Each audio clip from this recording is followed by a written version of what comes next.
जो इजराइल और पैलेस्टीन का किस्सा है वो लेगेसी इशू है। कॉन्फ्लिक्ट और वायलेंस बहुत देखा गया है उस रीजन में और किसी तरीके का उस पर सेटलमेंट नहीं हुआ है। जो इजराइल पे अटैक हुआ बहुत ही एक ऐसा अटैक था जहां पे 5,000 रॉकेट छोड़े गए और इंटेलिजेंस फेलियर इजराइल की तरफ से हुआ। सिविलियंस की जाने गई हैं, सिविलियंस को कैप्चर किया गया है। ये बहुत ही दुर्भाग्यपूर्ण है और जिसने किया है वो एक टेरर आउटफिट है और उसको पैलेस्टीन कॉज से लिंक करना, मैं मानती हूँ पैलेस्टीन जो लोग हैं उन्हीं को उसका खामियाजा भुगतना पड़ रहा है जिस तरीके से इजराइल का पुशबैक हुआ है। और हर कंट्री का एक राइट होता है कि अगर उनके यहाँ पे इस तरीके का वायलेंस होता है, उनके लोगों की हत्याएं होती हैं, तो वो किसी न किसी तरीके की कार्रवाई करेंगे और वही हम देख रहे हैं जो चल रहा है। मैम, जितने भी भारतीय खासतौर से केरलाइट वहाँ फंसे हुए हैं उनको निकाला है क्योंकि जिस तरह का माहौल है वो सही नहीं है और जान को खतरा है। ये बिल्कुल ठीक किया एज अ मुख्यमंत्री। अगर वहाँ के उनके रीजन के लोग, स्टेट के लोग वहाँ पर फंसे हुए हैं तो उनको निकालने की जिम्मेदारी मुख्यमंत्री की बनती है और उसका अटेंशन एक्सटर्नल अफेयर्स मिनिस्ट्री पे डालने की जिम्मेदारी भी उनकी बनती है। वो अपनी जिम्मेदारी निभा रहे हैं कि किसी तरीके से अगर कोई भी देशवासी, मैं तो मानती हूँ कोई भी देशवासी ऐसे सिचुएशन में फंसा हुआ हो और वो उम्मीद कर रहा है कि केंद्र सरकार की तरफ देख रहा है कि उनका इवैक्यूएशन होना चाहिए। जिस तरीके की इमेजेस आ रही हैं, जिस तरीके का वायलेंस अनलीश हो रहा है, दोनों तरफा हो रहा है, उसको कहीं ना कहीं हमारे सिटीजन्स हम बचा पाएं और उनको जल्द से जल्द सुरक्षित माहौल में वापस यहाँ पे ला पाएं, देश में ला पाएं, ये हम सभी की जिम्मेदारी बनती है। बोला कि जो कास्ट बेस्ड सेंसस होना चाहिए तो पहले हो जाना चाहिए थे, हम उसमें लेट हैं।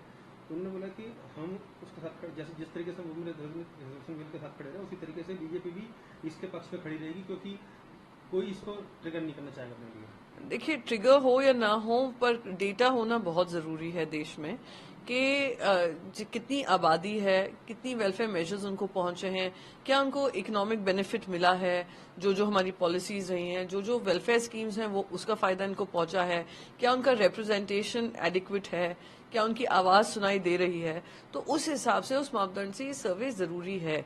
और क्योंकि भारतीय जनता पार्टी की खेमे से भी बहुत उनके अलायंस पार्टनर्स ने भी इसका समर्थन जताया है। खुद सुशील मोदी जी ने उसकी क्रेडिट लेने की कोशिश की जब बिहार का सर्वे सामने आया था।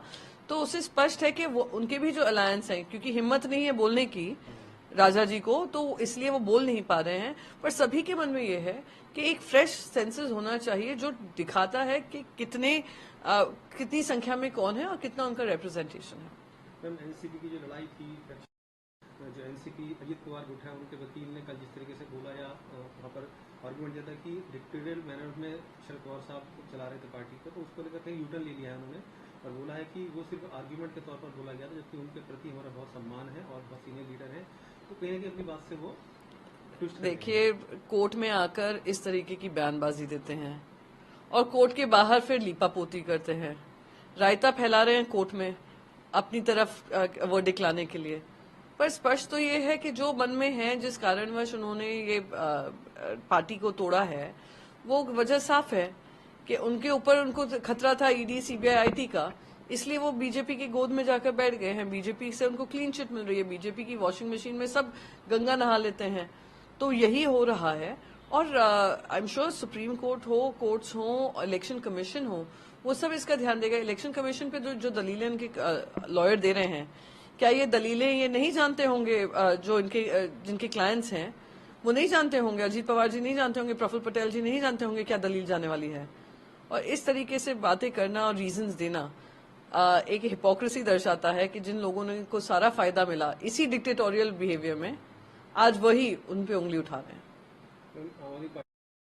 घर पे छापेमारी की गई है ईडी द्वारा, कुछ सरप्राइजिंग नहीं रह गया है कि दिन रात दूसरों विपक्ष के लोगों पे छापेमारी करना, विपक्ष की आवाज बंद करने की कोशिश करना, विपक्ष के लोगों को डराना, धमकाना, जेल में पहुंचाना बगैर किसी तथ्य और सत्य के। और अगर इन्वेस्टिगेशन चालू है और इन्वेस्टिगेशन में कोई मैं मानती हूँ कोई सबूत आपके पास है, तो आप बाकायदा आप काम करिए।